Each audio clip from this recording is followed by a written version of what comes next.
guys, how's it going? In today's video, what I'm going to start is a crosscut sled here for my table saw. So the sled for this isn't going to be very big, and the purpose for it is only to be cutting small dimensioned stuff.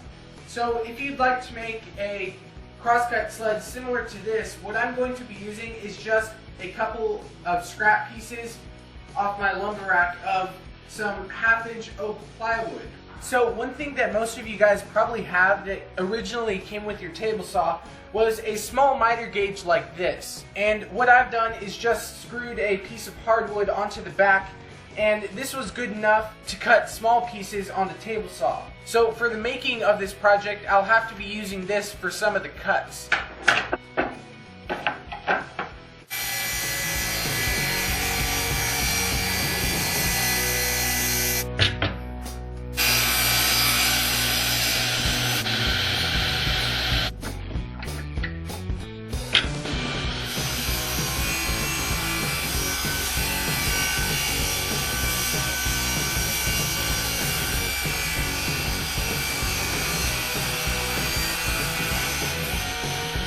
So I also went ahead and cut the back piece, and the dimensions for that are 5 inches by 18 inches also.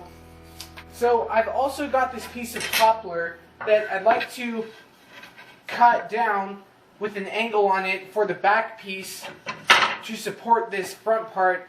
So I don't want to bring this piece too far forward. However, I want it to be nice and sturdy, and over time I don't want it to shift or cup or anything. And just eyeballing it to see what would look good, I think I'm going to make this 2 inches here, and I'll go up about 3 or 4 inches, and then I'll have a diagonal.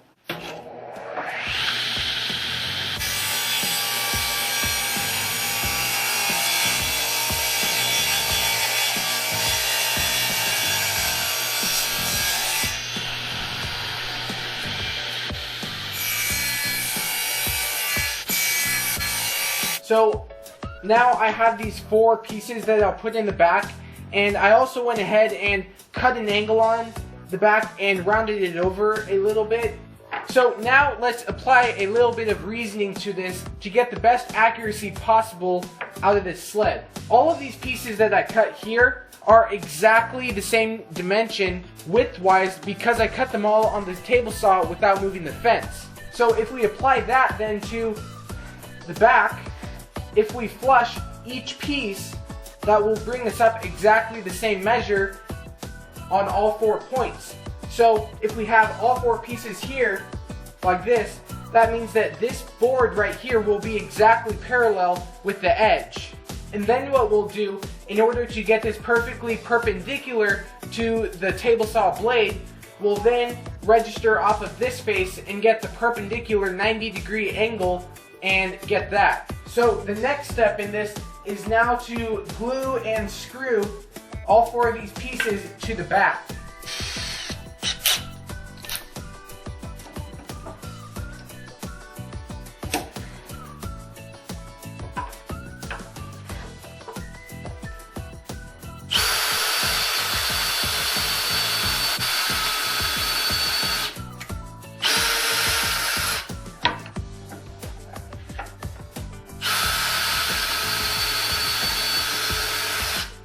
And for the middle 2, what I did was I marked the center line, and then I went 1 inch on each side, and that is where the edge will be of each piece.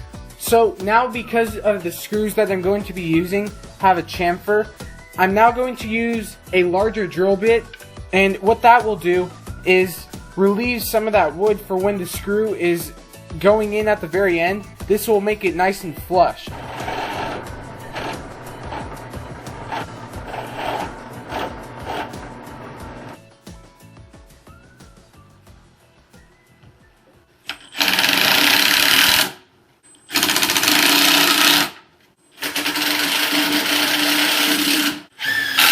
So now I've flushed all 4 parts.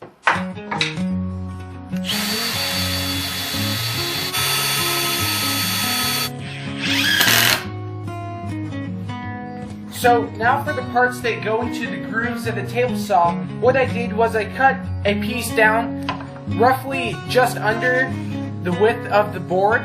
And what I did was I hand planed them down so they fit in there nice and snugly.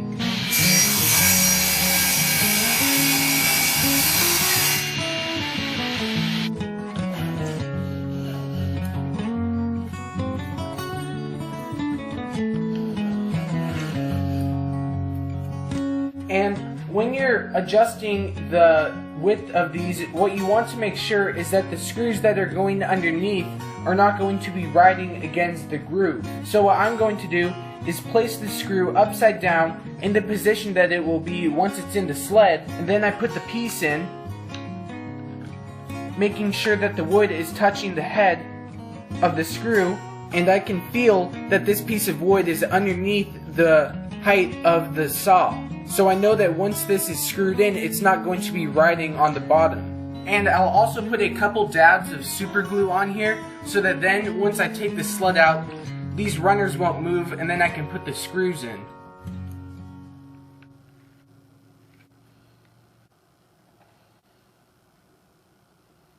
And now, like I said earlier, registering against the back face, which we know is parallel to the front board, we can then square off of that, and putting downward pressure on for about a minute or so will help with the glue adhering to the top.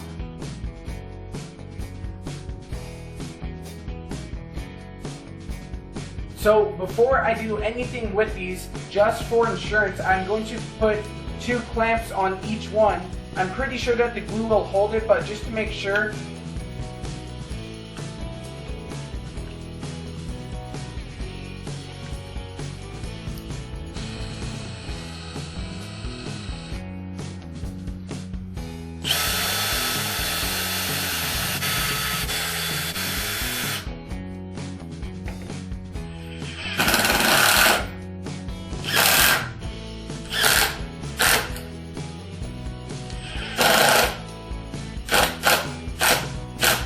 so after you put the runners on, they may not be perfect, but if they're just a little bit tight, one thing that you can do is just run it through a couple times, and it should get a little bit easier after each pass. The screw is not touching the bottom, it's just above, and that is just what we want. Now the sled is only riding on the surface of the table saw. And I'm going to do a first initial cut without any scrap pieces of wood or anything, just to get the kerf of the blade into the sled.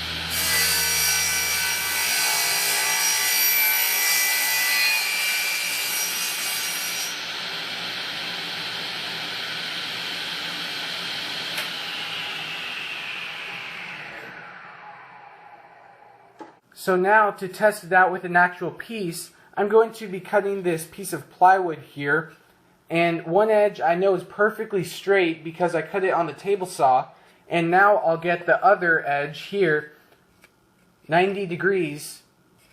And the reason I'm using a piece of plywood like this is because it's nice and wide, and if this angle is anything less than or more than 90 degrees, it will be exaggerated.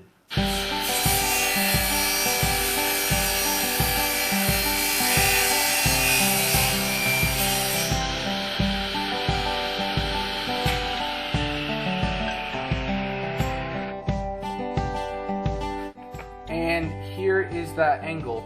This square is perfectly square. It cannot change any angle, so this is perfect. And now, going on here, we can see that that is dead square. So after you've built the basic sled, there are a couple of personal touches that you could add. One thing that I did was I rounded over these corners here so that when I'm pushing the sled through, my hands are a little bit more comfortable. And another thing that I did was I added WD-40 onto the bottom so that the rails slide a lot easier on the surface of the table saw. So that's going to be it for this one. I hope you enjoyed this project. It was actually a lot of fun for me.